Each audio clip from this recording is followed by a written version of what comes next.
सुरीली और इतने सॉफ्ट स्पोकन मैं सोच नहीं सकती। उसके बाद मेरी तीखी भयंकर भाषा में जो आपको सुनना पड़ेगा। मेरे को नहीं पता आपको पसंद आएगा। मैं मेंटली प्रिपेयर नहीं हूँ क्या जो निकली मैं सुना देती हूँ।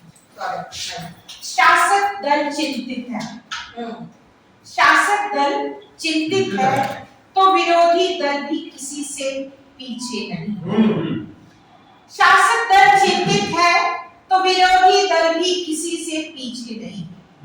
दोनों के माथे पर चिंता की लकीरें हैं, दोनों के माथे पर चिंता की लकीरें हैं।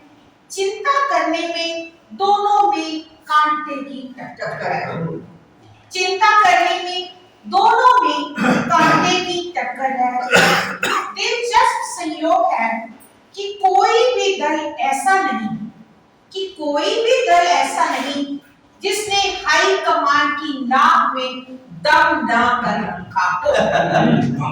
कोई भी दल ऐसा नहीं जिसने हाई कमान की नाक में दम ना कर रखा हो। शासक दल की चिंता उच्च स्तरीय है, शासक दल की चिंता उच्च स्तरीय है। आला निराला किस्म की बयानबाजी देकर अपने ही पैरों पर कुल्हाड़ी मार देती है। आला निराला किस्म की बयानबाजी देकर अपने ही पैरों पर कुल्हाड़ी मार ही लेते हैं, जिससे आला कमान चिंतनशीलता छोड़ चिंताग्रस्त हो जाते हैं। चिंतनशीलता छोड़ चिंताग्रस्त हो जाते हैं। इसी चिंता में ही समय गुजर जाता है, इसी चिंता में ही समय गुजर जाता है।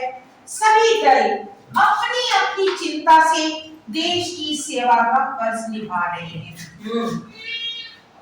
सभी दल अपनी अपनी चिंता से देश की सेवा का फर्ज निभा रहे हैं। इसी चिंता पुराण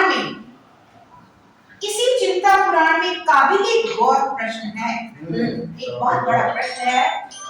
आम आदमी की चिंता किसे है? आम आदमी की चिंता सिर्फ आपको ही है।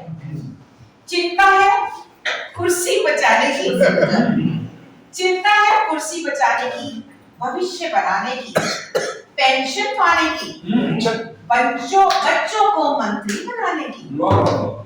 चिंता है कुर्सी बचाने की, भविष्य बचाने की, पेंशन पाने की, बच्चों को मंत्री बनाने की, विदेशों से इलाज करवाने की, अपनी अंतिम यात्रा में भी भीड़ जुटाने की, अपनी अंतिम यात्रा में भी भीड़ जुटाने की। जनता तो बस एक मोहरा मात्र है। जय हिंद।